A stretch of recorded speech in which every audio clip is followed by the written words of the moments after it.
You have a certain level of emotional capacity on any given day. We all do. Some days it's more, some days it's less. But what we want to be doing is both increasing our emotional capacity and also getting really good and aware when we are coming to the limit of our emotional capacity so that we can take a step back before we are completely full to the brim. Now, this might sound like this kind of psychobabble jargon term, emotional capacity, but it is exactly what it sounds like. And maybe you've already figured it out just from the term itself, is how much you can cope with on any given day, how much you can emotionally cope with on any given day before your capacity is full. Because when it is full, we end up doing one of two things. We end up exploding because there's no more space. We are at our limit and we are past our limit. So we end up exploding in our emotional state, or we end up imploding and totally shutting down and avoiding everything. Neither of which feel good.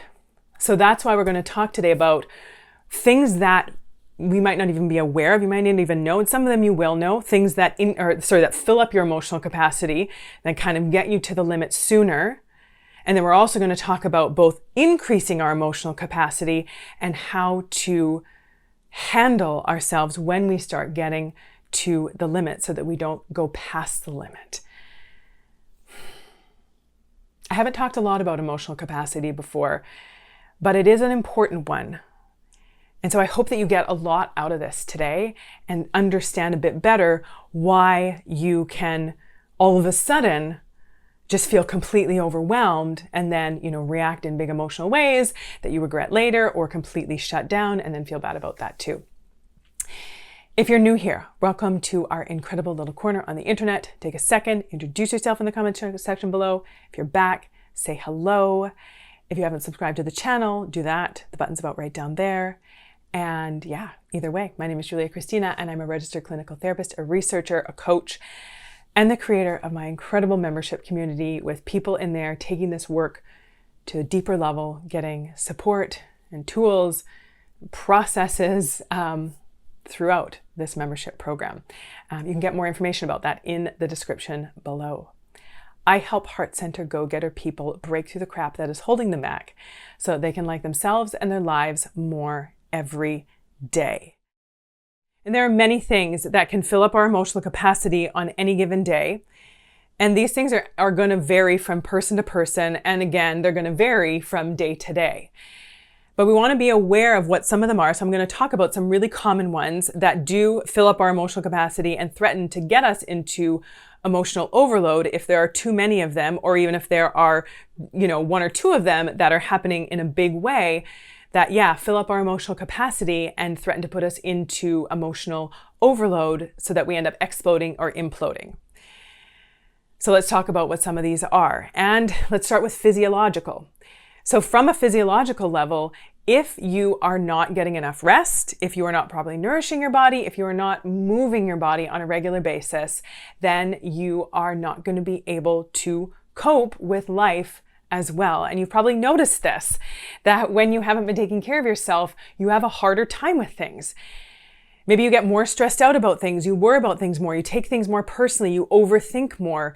You just don't have the ability to cope with life as well because your emotional capacity, there's all this kind of emotional capacity that's being taken up by not taking care of yourself. So the space in your emotional capacity has increased and your ability to cope then has decreased.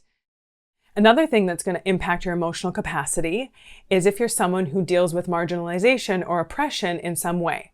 If it's race-based, if it's gender-based, if it's sexual orientation-based, if it's body size and composition-based, if it's body ability-based, if you are dealing with systems and structures and social interactions on a regular basis that are threatening you because of who you are, then that is going to fill up your emotional capacity and make it so that you have less space, because those are daily stressors when you're living in a social in a society or within a system or with other human beings that are impacting you negatively because of any of those things. Another thing that is going to fill up your emotional capacity and decrease your ability to be able to cope with life is overcommitting and overfunctioning. In other words, not setting limits and boundaries. So when you're taking a lot on, when you're just trying to get through and get through the day and get through everything that you have on your plate, just trying to race and rush through it, trying to fit it all in, then what happens if something unexpected happens?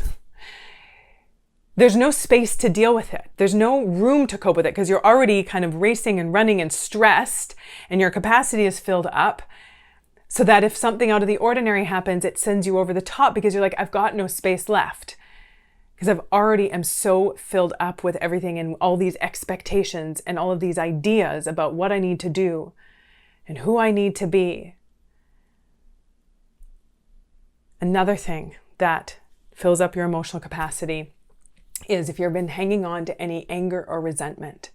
So you feel that, right? Like you go through your day and you feel that anger and resentment sitting in there. You can almost feel it sitting in the bottom of your belly. And you better believe that, it is in sort of this physiological sense where you can feel it and you kind of feel that kind of flipping, tight, tense feeling in your belly that does take up this space,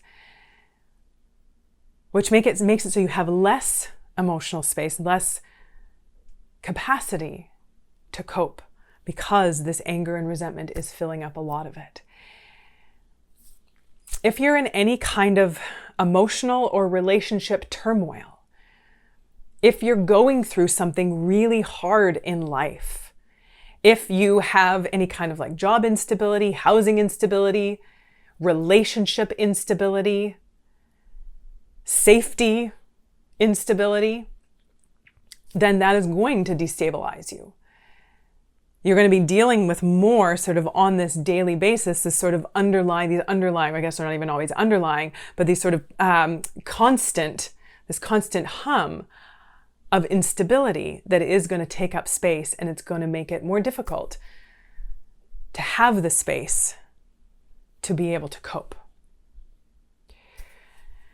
The more things you have that are decreasing or decreasing your ability to cope, the more things you need to be doing to increase it, to increase your ability to cope, and also to increase the space that you have inside of you, the emotional capacity that you have to be able to handle things.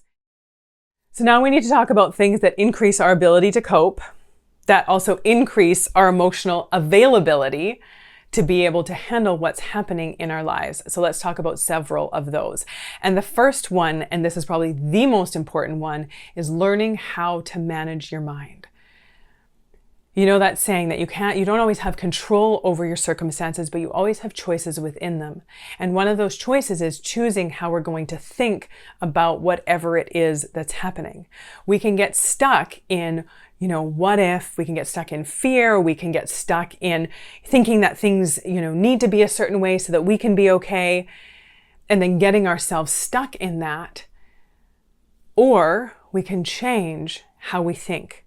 We can decide what we're going to do, what control we do have, what say we do have, how we want to perceive things that is not going to lead to us feeling helpless and hopeless. We always are in charge of our own minds. So learning how to manage it is going to make life a lot easier and a lot more pleasant. And it's also going to help you just cope when tough things do come up. The next thing is being mentally adaptable. And I have another video that talks about why this is so important, similar to managing our thoughts, but learning how to adapt to things, how to figure out how to work with what we have in front of us instead of resisting it.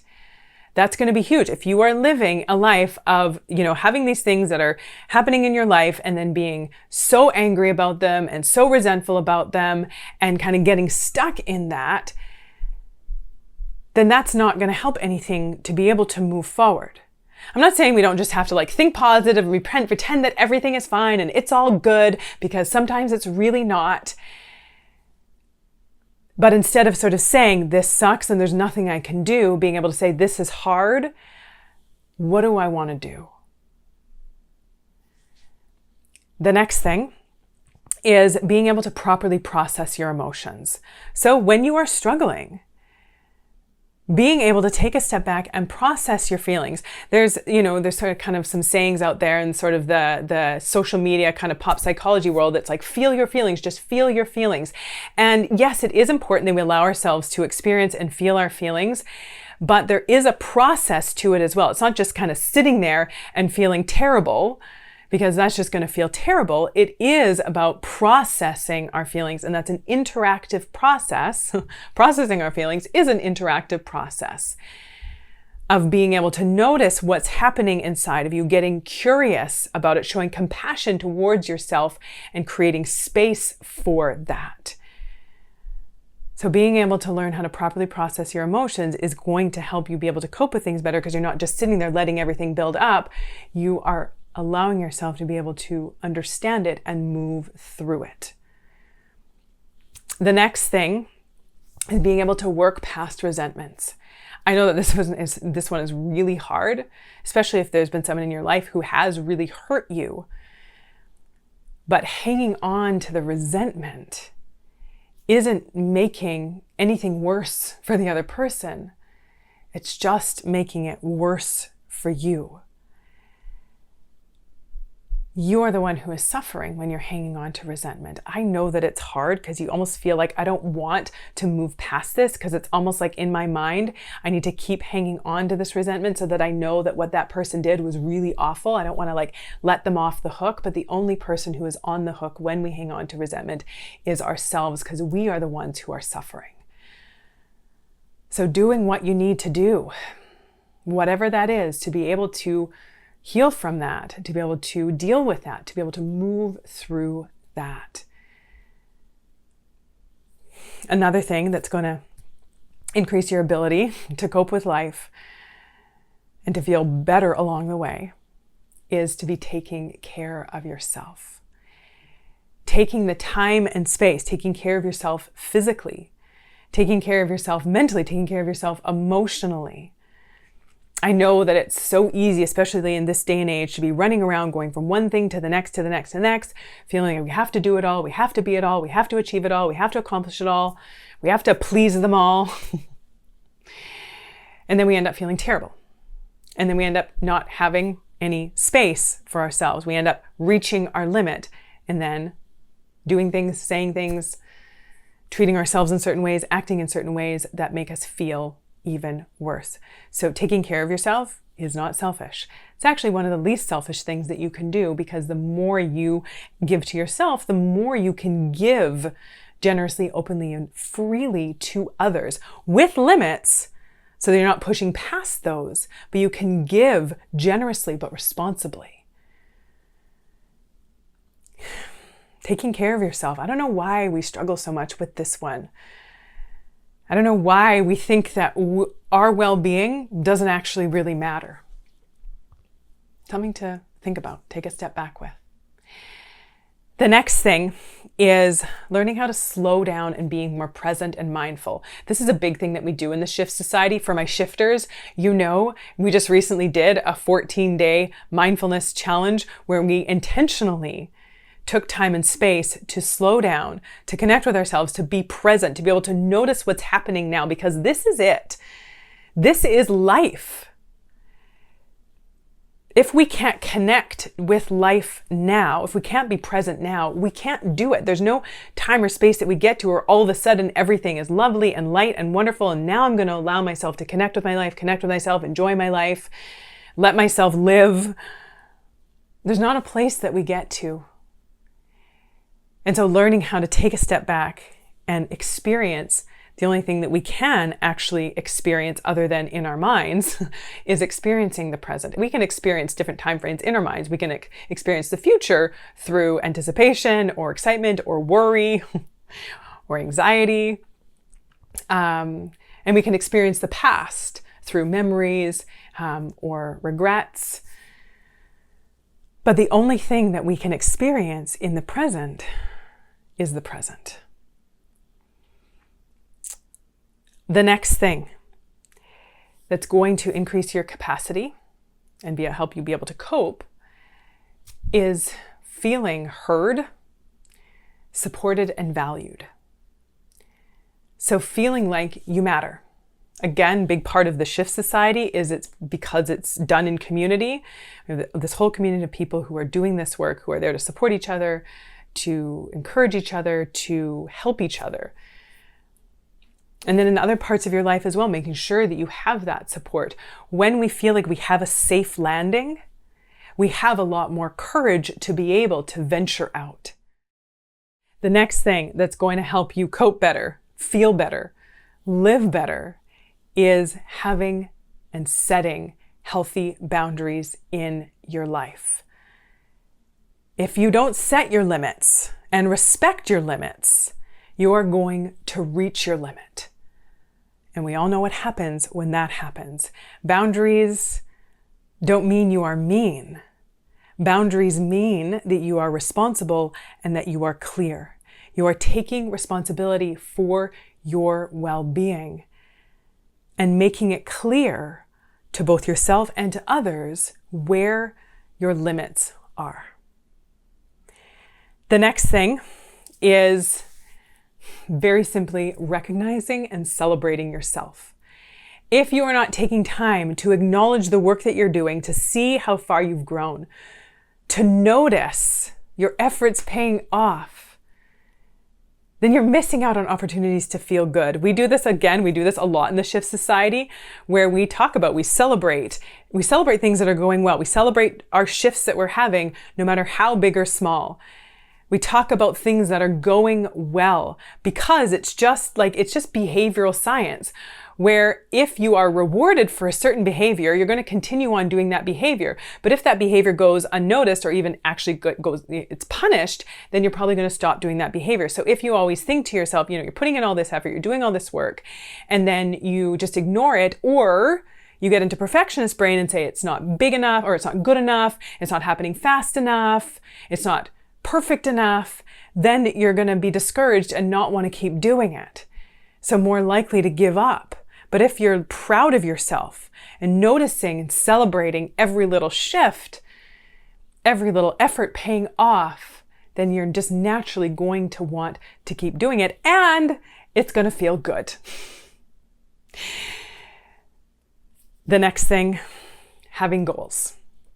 Feeling you have purpose, like you know where you're going and what you're doing. There's guideposts in your life where you're like, yep, I feel purposeful, I feel meaningful, I feel focused, and that is going to help you continue to move forward, so that there aren't going to be these things that come up in your life that are going to derail you quite as easily, because you feel more solid in where you are going.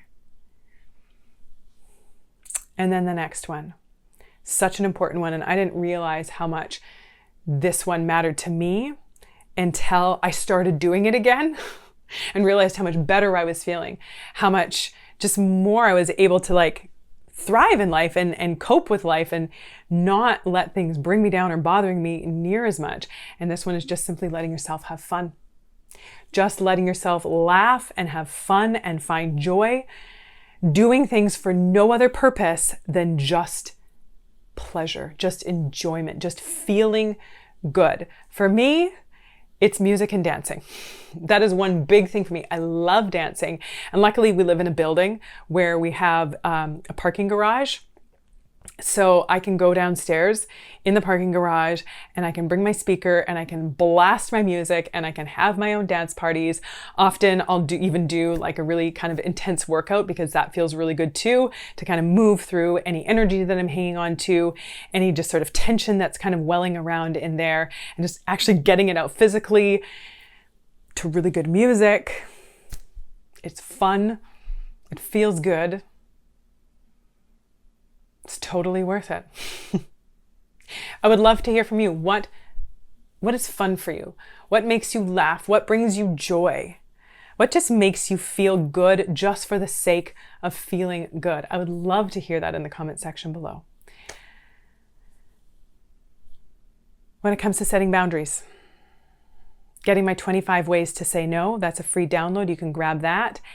And then getting on the wait list for the Shift Society so we can do this work at a deeper level together. The list for that is below as well. I would love to hear what one of your biggest takeaways from this was. Let me know in the comment section below.